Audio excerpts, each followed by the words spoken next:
Takže zdarec lidi, dneska jsme u dalšího videa. A dneska je video, kdy budeme otevírat tenhle balíček. Je to balíček z HC Dynamo Pardubice. Takže to jdeme otevřít.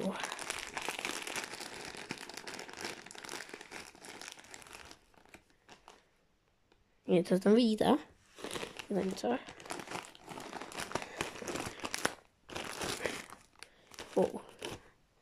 První náramek. Dynamo. Potom mám další černý.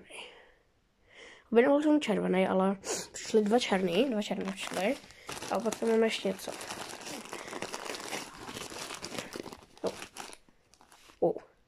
Bude asi ponožky.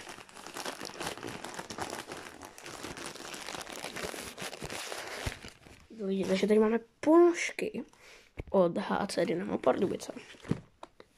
Dobrý, a tady pak mám ještě něco jiného. Jedno a to jsou červené ponožky. Tak, už v tom balíčku nic není, je prázdný.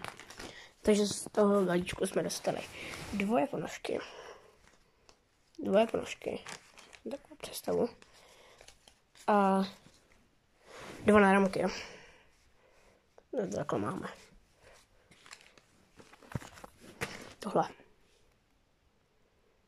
A dobrý.